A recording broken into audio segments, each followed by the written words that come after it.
mendengarkan. Ini liriknya juga sudah ada. Kita ulangi sekali lagi ya Bapak Ibu biar semakin ya sama-sama.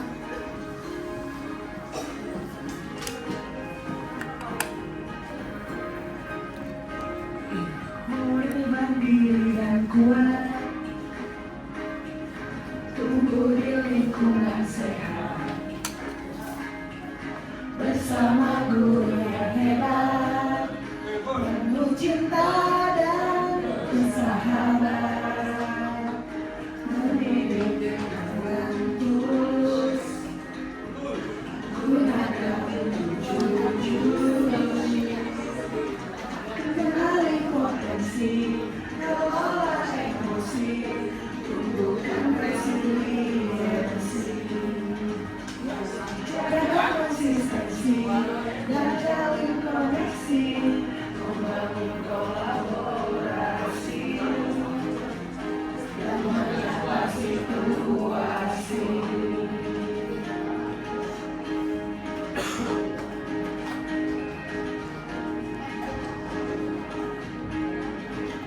Sekolah aman dan nyaman, dan juga menggembirakan, tempat bertumbuh harapan, bersama ayo kita wujudkan, mendidik dengan tulus, gunakan jujur, potensi,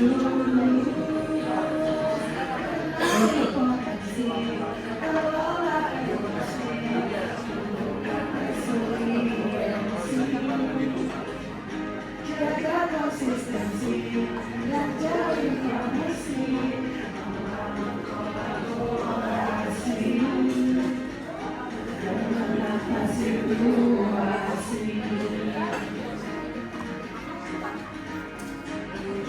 Terus mereka hebat, sesama murid melangkah depan.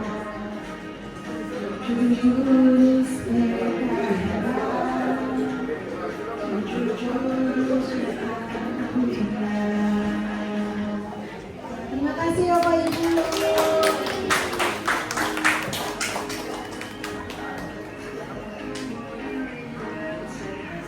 Yang terhormat kepada Ibu Pasnas, Ibu Rina Resmiati MPD yang telah berkenan hadir untuk supervisi saya akan berbagi praktik dengan guru-guru mereka. Dengan Bapak Ibu izin juga Bapak Kepala Sekolah, Bapak Dede dan Ibu Wakasek Kurikulum serta staf dan Bapak Ibu guru tercinta yang saya banggakan juga, izinkan saya untuk sedikit berbagi ya Bapak Ibu. Ini saya tidak berniat untuk mengajarkan Bapak Ibu, mungkin Bapak Ibu lebih hebat. Cuma di sini saya ingin berbagi praktik baik yang telah saya dapatkan ilmu ketika saya diklat bersama Pasnas 4 hari, dan saya akan berbagi di sini dengan Bapak Ibu mengenai 7 jurus guru BK hebat. Yang pertama itu ada kenali potensi, yang kedua ada kelola emosi, yang ketiga tumbuhkan resiliensi, keempat jaga konsistensi, kelima jalin koneksi, keenam bangun kolaborasi, dan yang ketujuh itu ada menata situasi. Yang pertama, jurus yang pertama ada ya, biar aja saya aja ya. Di sini ada kenali potensi. Bapak Ibu, di sini untuk mengenali potensi ini kita menggunakan ARKA. Apa itu ARKA? Ada aktivitas, refleksi, konsep, dan aplikasinya. Di sini untuk aktivitasnya saya menggunakan asesmen kepada siswa untuk mengenali potensi yang dimiliki oleh setiap siswa. Karena setiap siswa itu memiliki karakter yang unik, sehingga memiliki potensinya yang berbeda-beda. Kemarin saya sudah langsung mengaplikasikan Bu ke kelas 12 mengenai jurus yang pertama ini, kenali potensi. Di sana banyak siswa kelas 12 yang memiliki potensinya. Saya menggunakan aplikasi yang gaya belajar. Gaya belajar itu ada 3, gaya belajar yang visual, auditori, maupun yang satu lagi kinestetik. Nah di situ anak-anak memiliki gaya belajar berbeda dan saya pun menggunakan satu lagi asesmen 8 kecerdasan majemuk.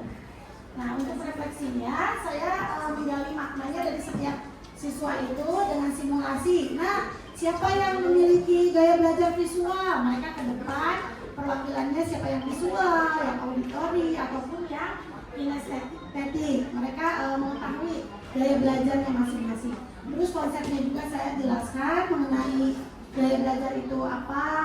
Terus kecerdasan majemuk yang dimiliki tiap orangnya itu berbeda-beda. Saya dengan ada konsepnya. Dan yang keempatnya di aplikasi mereka membuat rancangan sesuai dengan gaya belajar atau kecerdasan majemuk yang dimiliki oleh siswanya untuk perencanaan karir mereka. Mereka cocoknya kemana nih dengan 8 kecerdasan majemuknya seperti itu. Nah ini tadi ada simulasi asesmennya, sudah saya berikan linknya kepada siswa-siswi Seman 2 Cikarang Utara. Saya baru ke kelas 10, kalau di kelas 10 sudah, kelas 12 yang tidak memiliki PKA kemarin ada yang sudah saya kasih linknya.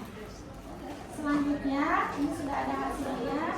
Nah ini ada kecerdasan majemuknya, ada 8 kecerdasan majemuknya, ada cerdas linguistik verbal, cerdas interpersonal, cerdas naturalistik, cerdas musikal, cerdas logika matematika, cerdas intrapersonal, logik kinestetik dan visual spasial. Anak-anak sudah mengetahui ini 8 kecerdasannya apa saja. Nanti sesuai dengan kecerdasan yang dimiliki, kira-kira karir ke masa depannya apa yang cocok dengan mereka.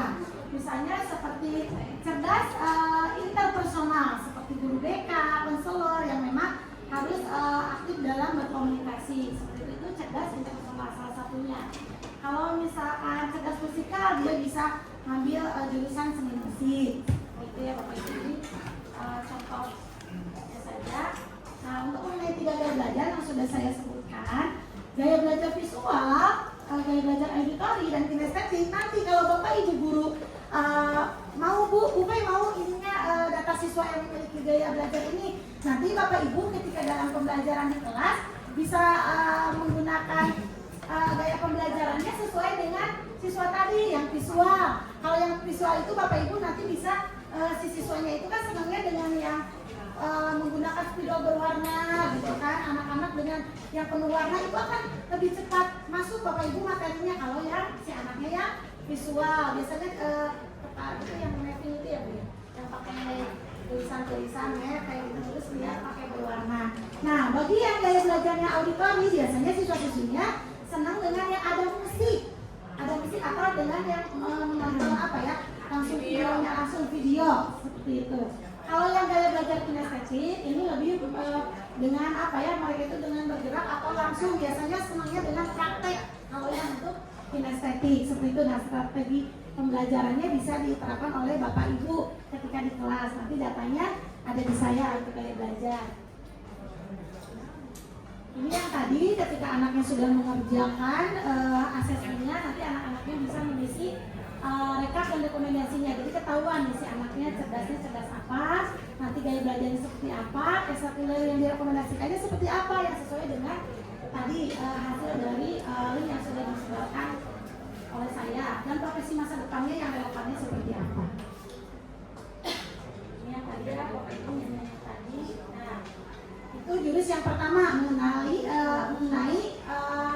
gali potensi. Yang kedua itu ada jurus kelola emosi, yang dimana ini sering kita dengar dengan SASE atau SEL ya, Social and Emotional Learning.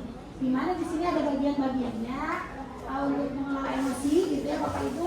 Kadang kan kita juga sebagai guru suka ada emosi ya ketika melihat siswa-siswi kita yang datang terlambat. Nah seperti itu. Nah Bapak Ibu kita bisa mengajarkan ke anak juga untuk mengelola emosinya dengan baik, karena di sini ada beberapa yang harus dikuasai seperti self awareness, self management, social awareness, responsible decision making dan relationship skill. Nah ini penjelasannya Bapak Ibu. Nah untuk pembelajaran sosial emosional ini menyadari diri, kemampuan untuk memahami emosi, pemikiran dan nilai-nilai yang mempengaruhi perilaku dalam berbagai situasi. Misalnya seperti ini, saya bisa mengenali emosi saya seperti senang, sedih, takut, malu, atau khawatir. Ketika nanti Bapak Ibu datang ke kelas, tiba-tiba ada anak yang dengan berbagai emosi yang ditampilkannya. Misalkan ada yang datang ke sekolah itu dengan rasa senang, ada yang sedih, kan berbeda-beda ya Bapak Ibu sesuai dengan kondisi perasaan pada hari itu. Nah, ini boleh untuk menyadari emosi siswanya. Siapa yang hari ini my feelingnya atau perasaannya senang, boleh nanti dikumpulkan dengan yang memiliki perasaan senang. Siapa yang sedang sedih, nanti dikumpulkan dengan yang sedang sedih, ataupun yang misalkan sedang marah emosi. Nah, nanti kita gali juga ya Bapak Ibu kenapa perasaan yang ditampilkan oleh anak tersebut itu berbeda-beda, kita gali kenapa. Selanjutnya ada self management atau mengolah diri, yaitu kemampuan untuk mengatur emosi, pemikiran dan perilaku secara efektif pada situasi yang berbeda. Ini sangat pentingnya adalah mengelola diri ketika kita emosi. Kadang kan kita juga sebagai manusia ketika emosi pengennya ketika marah langsung marah ke anak, kamu kenapa, kamu pasti marah gini. Nah Bapak Ibu nanti kita harus bisa juga mengelola emosi kita. Ketika kita menemukan situasi seperti itu, kita kelola dulu emosi kita, jangan langsung sampai marah. Kita tanya dulu, kenapa anak itu bisa terlambat misalkan. Yang selanjutnya ada responsible decision making atau mengambil keputusan bertanggung jawab. Nah di sini membuat nanti siswanya diarahkan untuk membuat pilihan yang tepat dan konstruktif pada situasi tertentu. Seperti saya memahami keputusan yang saya ambil dapat berdampak pada diri dan orang lain. Itu relationship skill-nya atau terampil berrelasi. Kemampuan memahami perspektif yang berbeda, termasuk berempati. Kita harus berempati ya terhadap kondisi individu dengan latar belakang yang berbeda, seperti menjalin pertemanan yang sehat dan yang sehat dengan mereka, harus menciptakan pertemanan yang sehat. Nah di sini untuk self awareness atau mengenali potensi, di sini ada yang seperti itu Bapak Ibu, excited ya, ada tender yang datar, ada scared, takut, ada angry, marah, ada sad, ada happy. Nah ini ekspresi yang ditampilkan ketika untuk mengenali peta emosinya. Selanjutnya ada self management, mengenali peta emosi. Di dalam otak kita itu ada terdiri dari yang paling luar itu ada neokortex, yang di tengah itu ada limbik, dan yang paling dalam itu adalah reptil. Ketika kita emosi, untuk mengenali kendali emosi, si neokortex itu akan langsung ketika kita marah, langsung marah, misalkan marah, melempar barang atau apa itu, si neokorteksnya yang sedang berperan. Tetapi ketika yang berperannya limbik, dia ada jeda dulu. Ketika kita marah, kita harus apa gitu, tindakan apa yang harus dilakukan? Apakah tadi langsung ketika marah langsung marah-marah atau mengucapkan kata kasar atau apa? Nah, dengan limbik sebagai penengahnya. Atau ada yang dengan tadi, mohon maaf, itu tadi yang neokortex itu ya. Yang ketukar maaf. Yang neokortex itu maaf Bapak Ibu, yang neokortex itu justru yang baik, yang aman aja. Udah saya mundur daripada orang udah aja saya nggak mau marah. Nah, sedangkan yang reptil ini tadi maaf, lalu yang resisi justru yang marah. Ketika kita marah langsung itu yang reptil ya. Itu yang reptil, untuk yang seperti binatang ada reptilnya. Ketika kita marah langsung tak gitu. Ketika marah itu yang reptilnya.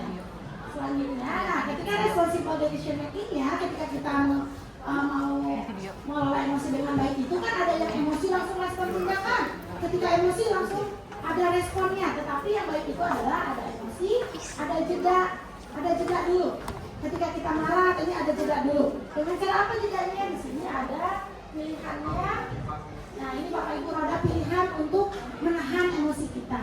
Yang pertama ada apologies atau memaafkan, ada walk away, berjalan, ada family meeting. Kalau kita yang mungkin yang muslim, ketika marah sedang berdiri, kita bisa duduk dulu.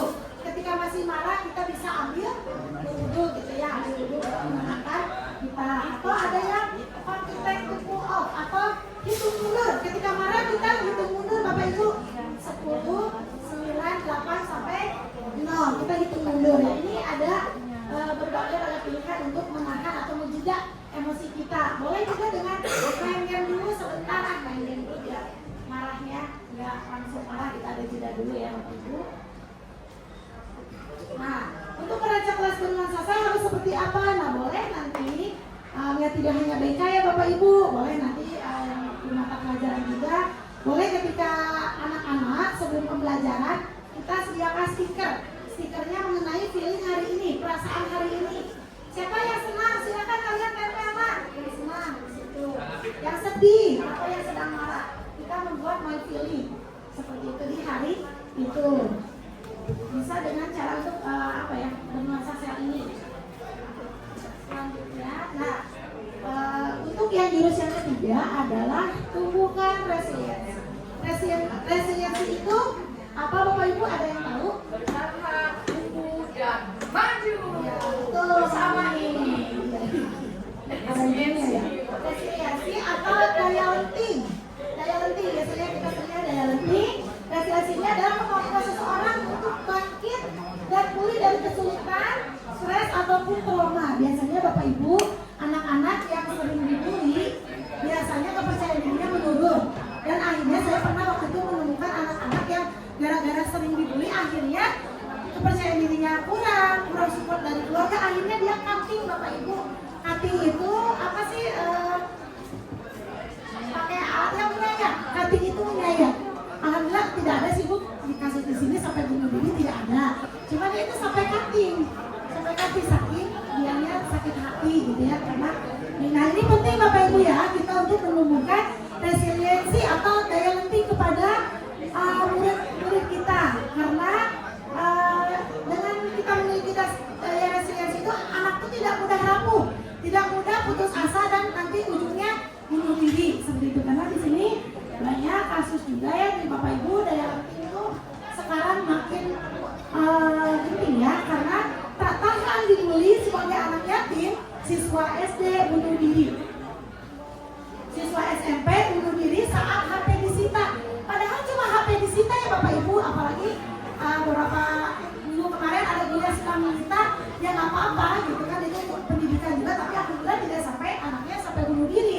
Berarti alhamdulillah resiliensinya ya, daya lenting di kita masih bagus gitu ya. Kalau misalkan di sekolah lain bunuh diri ya ketika disita gitu ya. Sering diejek tak punya ayah, anak SD di Banyuwangi tewas gantung diri. Karena sering ini biasanya berulang, kalau dibunuh itu berulang dan dia tidak memiliki resiliensi yang baik, dia ada lenting yang baik, akhirnya dia putus asa, menyerah dan akhirnya mengakhiri hidup. Nah di sini ya sama yang tadi saya resiliensi.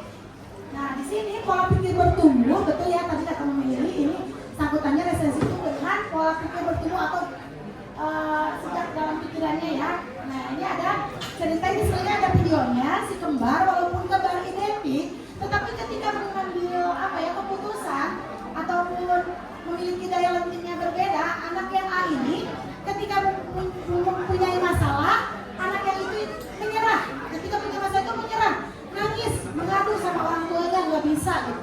Tetapi yang B ini dia ada usaha, gimana sih caranya ya ini biar bisa keluar dari sini, menyelesaikan masalah, dia itu ada usahanya seperti itu. Nah ini perbedaannya Bapak Ibu yang fixed mindset dengan growth mindset. Seperti contohnya saya bisa sukses jika punya bakat, itu yang fixed mindset ya, yang jadi bisa suksesnya itu karena punya bakat. Jadi kalau nggak punya bakat nggak sukses dong, nah, itu ya fixed mindset. Tapi kalau yang growth mindset, saya bisa sukses dengan berusaha. Saya menyerah, kalau yang fixed mindset. Kalau yang grow-nya, saya akan coba lagi. Ketika gagal ataupun melakukan kesalahan, dia akan mencoba lagi. Saya tidak bisa. Kalau kalian grow mindset-nya, saya belum bisa. Bukan saya tidak bisa, tapi saya belum bisa. Karena setiap sesuatu itu pasti bisa. Mengapa masalah ini terjadi pada saya? Kalau ya fixed mindset. Tapi kalau si grow mindset, kira-kira solusi apa yang bisa saya upayakan? Nah, ketika dikritik, yang fixed mindset ini, saya sakit hati atau saya marah ketika dikritik. Padahal kalau yang memiliki growth mindset itu, terima kasih, saya akan memperbaikinya. Jadi ada kritik yang membangun sehingga dia akan memperbaikinya. Itulah perbedaannya fixed mindset dengan growth mindset. Mungkin ini juga sudah waktu pas di PM ya, saya dengar juga ya. Nah ini mah pernyataan-pernyataan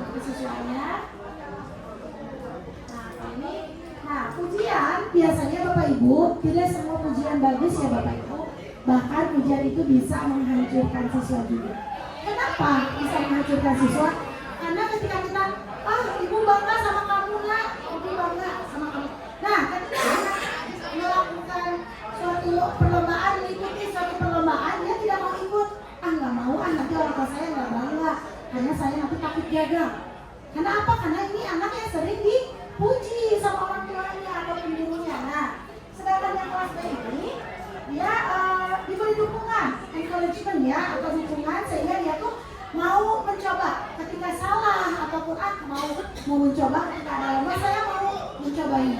Jadi tidak ada ketakutan karena sering berbeda dengan yang kelas A yang sering dipuji. Nah, di sini pujian, dukungan ada contohnya seperti salah satunya kamu hebat. Padahal kita dengan kalau dukungan itu kamu sudah bekerja keras, kamu layak dapat prestasi itu. Jadi jangan hanya ke sisi saja kamu hebat, tapi usahanya yang ditimbulkan itu usahanya bukan hasilnya, tapi lebih ke prosesnya. Ibu, bapak bangga padamu, tapi kalau yang memberikan dukungan itu kamu pasti bangga pada dirimu sendiri. Jadi si subjeknya sendiri. Bapak ibu senang kamu mau dengan nasihat kami. Tapi dengan yang dukungan, ibu bapak percaya kamu bisa belajar dari kesalahan.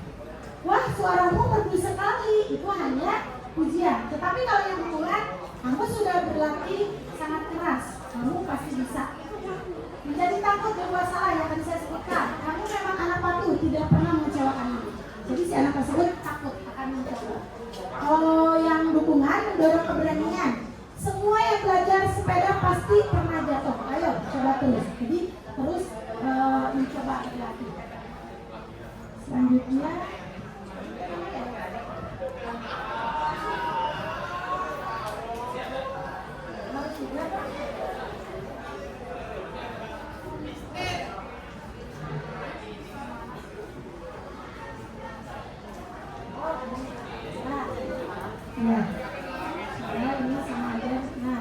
ketika kita mengapresiasi, koreksi apresiasi ini, kalau untuk kami sebagai guru BK, ada ketika konseling itu, Bapak Ibu kita mengawali dengan siswa itu, pasti itu biar mau gitu ya, bercerita dengan kita apresiasi dulu.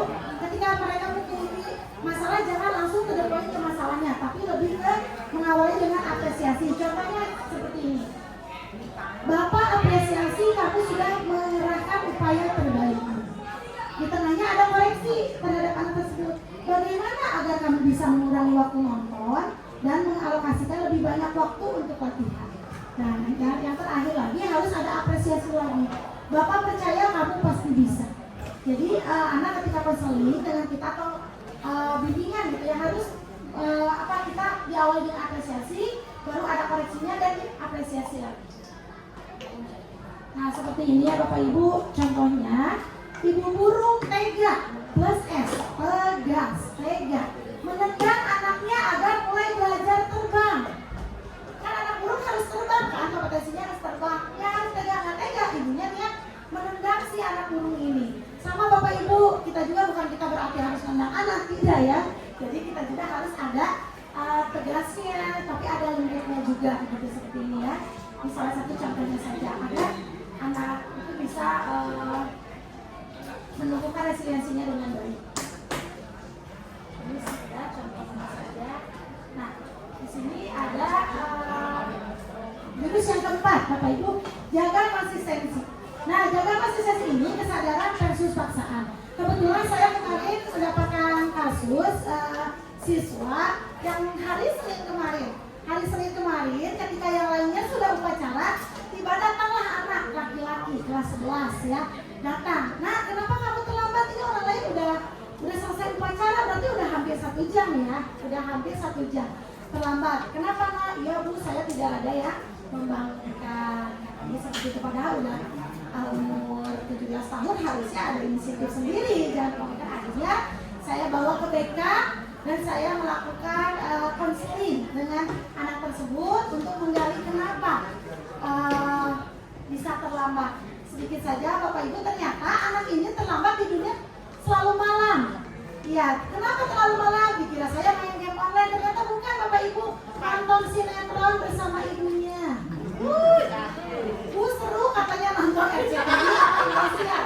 Katanya nonton sinetron bersama ibunya. Iya sampai malam di Indosiar apa RCTI gitu. Dan saya yang kayak anak zaman sekarang kirain saya hanya nonton YouTube gitu ya. Bapak Ibu kan handphone, main gadget ataupun main Mobile Legends ataupun game-game online. Ada ternyata siswa kita kami yang memang masih nonton sinetron bersama mamanya. Ya, ini saya, iya, sinetron katanya seluruh itu kan sebetulnya berkelanjutan. Dan ini bukan perempuan, laki-laki. Hanya saya bukan laki-laki sama mama saya menonton. Nah setelah itu akhirnya anak itu untuk jaga konsistensinya ketika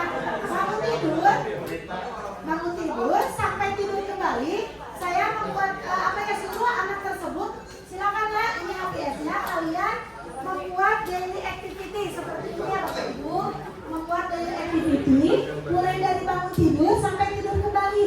Tapi kan saya pengen nonton sinetron, iya boleh, tapi jangan sampai jam 10 ya. Akhirnya anak itu memilih nonton TV-nya 1 jam saja sampai jam 9 ya, kan awalnya jam 10 terlambat. Terus dia juga sudah komitmennya untuk agar membentuk kebiasaan positif, yaitu tidak nyuruh lagi orang tua untuk membangunkan, tapi dia pasang alarm. Dia pasang alarmnya di jam 5. Kata dia, Bu saya jam 5 sambungnya boleh, karena harus bertahap dulu dari aktivitasnya nih hasil karya anaknya.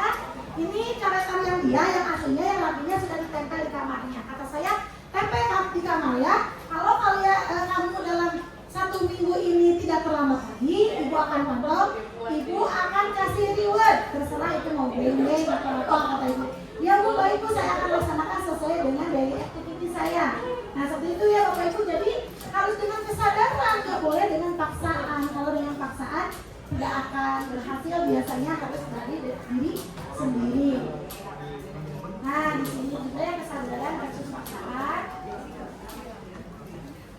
Nah ini bisa ditayangkan ya ini ya. Oh nggak bisa. Nah ini saya ceritakan saja, si Bintang Emon mungkin kenal ya, ada artis TikTok nih Bintang Emon. Dia itu sudah siap-siap, ini nggak bisa udah siap-siap, udah mau melaksanakan sholat, sudah mau ke masjid, udah pakai koko nih si Bintang Emon. Dia udah mau siap-siap, udah mau pakai baju, udah wudhu, mau ke masjid. Tiba-tiba ibunya teriak, Emon itu udah azan, udah azan, cepat kamu ke masjid. Akhirnya si Emon tidak jadi, si Bintang Emon dia tidak jadi sholat. Kenapa? Karena ada tadi paksaan. Padahal si Bintang Emon tadi itu udah siap-siap, udah pakai koko, udah wudhu, udah mengatakan, tapi karena mamanya teriak, jadi seolah kayak memaksa, Emon kamu ke masjid sholat berjamaah. Jadi dia nggak mau, akhirnya dia nggak jadi sholat ke masjidnya. Nah itu ya Bapak Ibu, harus dari kesadarannya.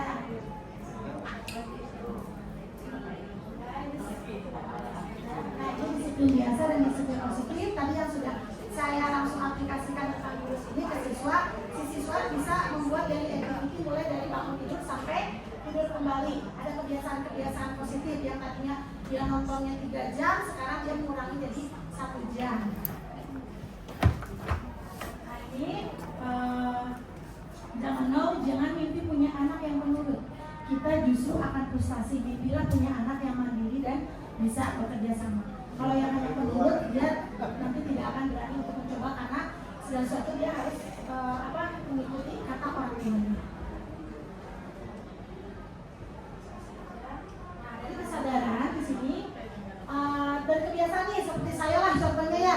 Kalau saya pengen olahraga, katanya pengen langsing, saya niatkan mau lari seharinya 10 km. Tapi alhamdulillah sampai sekarang tidak terlaksana ya, karena terlalu berat. Nah makanya kalau dari kesadaran itu untuk kebiasaan yang konsisten itu jangan yang langsung banyak, jangan 10 km, berjalan aja satu hari 1 kilo seperti itu.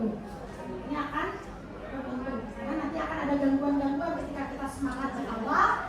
Hari keempat, hari kelima masih semangat, nanti di hari ke-7 ke-8 semakin down, baterainya, motivasinya makin lemah karena ada dinosaurus yang di sini mengganggu. Jangan jangan mending makan bakso aja, jangan capek kalau olahraga, jadi banyak gangguan. Jadi hanya semangat di awal. Itu saya ya Bapak Ibu.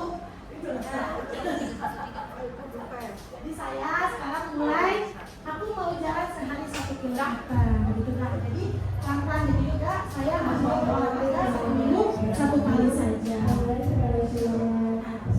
Ini orang tidak menentukan masa depan mereka.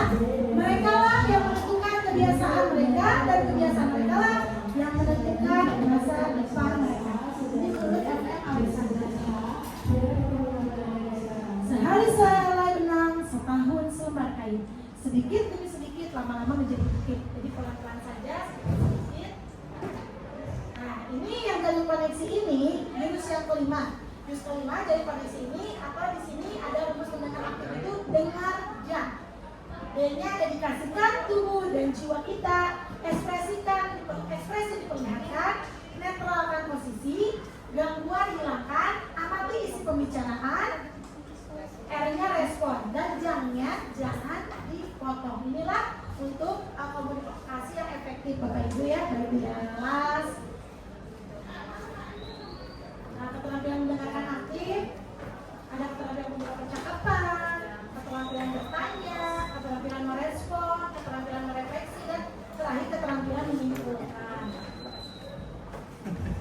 Nah, di sini ini gayanya kalau di kami sebagai guru BK, contohnya ya Bapak Ibu, misalkan ini saya konselornya, Bu Rina konselingnya. Ada tata cara duduknya ya Bapak Ibu, kan kita lakukan pasti. Jangan Bu Rina ke sini saya ke mana, itu tidak baik ya. Jadi harus memang ada ekosistem, jadi ya harus ada gestur-gesturnya juga, kita lebih condong ya Bu Rina. Kita mendengarkan, menghentikan aktivitas yang lain. Kita harus mendengarkan konseling kita.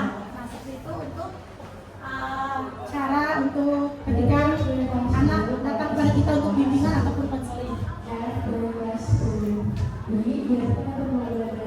Ini pertanyaan terbuka dan tertutup. Jawab saja ya. Jawab saja.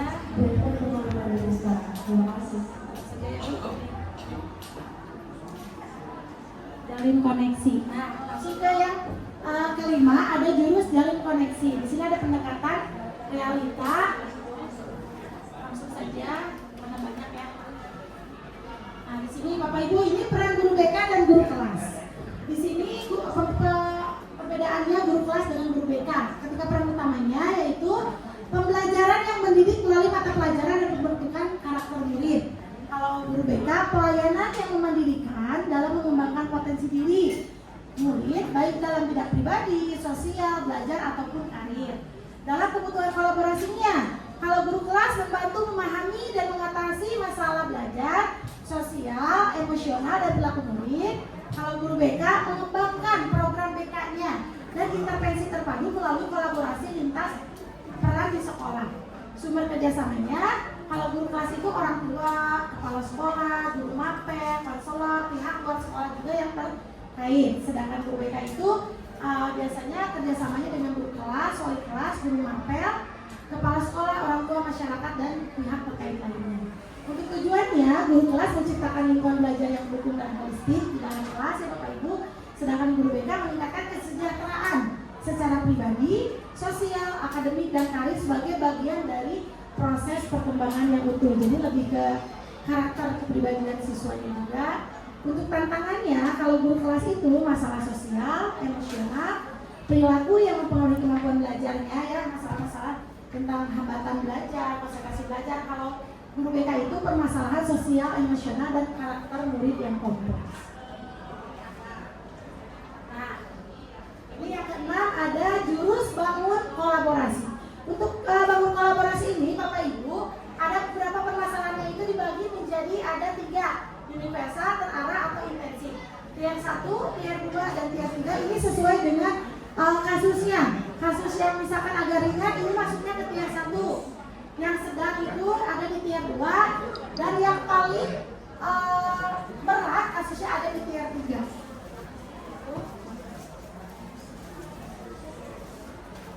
Nah, di sini untuk bangun kolaborasi ini ada alurnya ya Bapak Ibu. Alhamdulillah untuk di SMA Negeri 2 Cikarang Utara untuk bangun kolaborasi Alhamdulillah sudah terjalin dengan sangat baik, Bu. Ketika kita ada masalah yang bisa misalkan permasalahannya di lingkup kelas, biasanya siswa lewat wali kelasnya dulu. Kalau misalkan wali kelasnya ternyata ini agak berat kasusnya, kolaborasi dengan guru BK.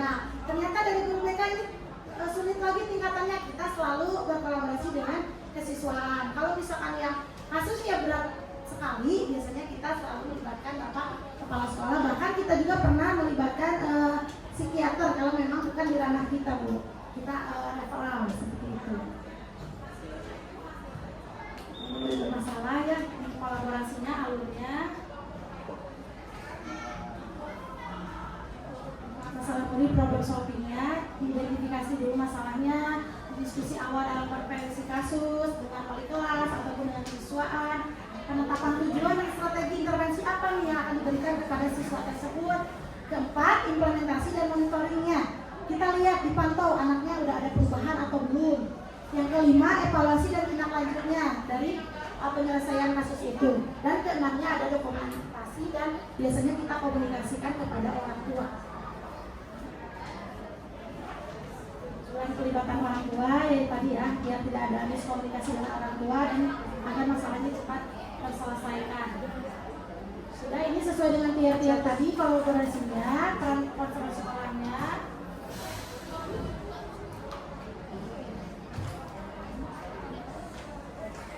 Karena aspek-aspek aman, nyaman, menggembirakan itu harus diciptakan oleh kita sebagai guru ya Bapak Ibu. Nah, ini yang terakhir Bapak Ibu, untuk menata situasi ini memang ini harus berkaitannya dengan seluruh stakeholder sekolah. Tidak bisa hanya guru BK saja ataupun wali kelas saja, ini harus seluruhnya ya Bapak Ibu. Ada satuan pendidikan harus ikut berkontribusi, keluarga, masyarakat ataupun media untuk menciptakan sekolah yang aman, nyaman dan menggembirakan. Ini menata situasi kita yang akan menata situasi sekolah ini akan seperti apa nanti ke depannya. Mudah-mudahan yang sesuai dengan yang diharapkan, sekolah yang aman, nyaman dan menggembirakan. Nah, menurut 5R, 5 unsur berpikirnya, research-nya, rules-nya, relation-nya seperti apa, dan hasilnya seperti apa. Dampaknya nanti dilihat. Nah, seperti ini ya Bapak Ibu, fenomena bullying ini Bapak Ibu, sepertinya di sekolah kita masih ada ya. Kemarin saya dapat kasus juga, siswanya sampai nangis, Bu, saya kelas ini, saya belum ngobrol dengan balasnya, nanti saya akan cerita dengan balasnya. Masih banyak tindakan bully dengan apa ya, dengan kata-kata verbal. Kalau untuk fisik sih alhamdulillah tidak ada ya. Untuk sekarang kasusnya ini kemarin masih ada ya secara verbal. Dia serasa karena kamu tidak cantik gitu, dilihat dari ininya, dia bilang gitu, kamu tidak cantik gitu, secara verbal gitu kan, itu bullying juga ya. Kurangnya pengetahuan tentang diri. Nah, makanya mungkin Bapak Ibu di mata pelajaran ataupun wali kelas kalau dipantaulah anak-anak kita jangan sampai ada yang melakukan bullying lagi secara verbal. Nah, ini perubahan sistemnya, sistem dengan new system. Tapi alhamdulillah sekarang sudah tidak separah dulu lagi ya, yang tentang bullying ini berkurang. Ada berkurangnya, tapi masih tetap ada, tapi bukan bullying fisik, tapi bullying secara verbal.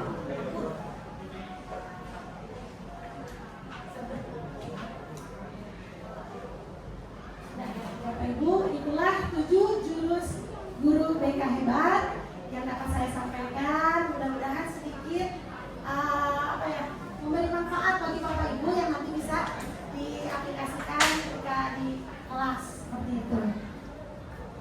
Saya buka sesi tanya jawab, mungkin barangkali ada yang mau ditanyakan Bapak Ibu mengenai 7 jurus guru BK hebat ini, atau sudah jelas? Jelas ya Bapak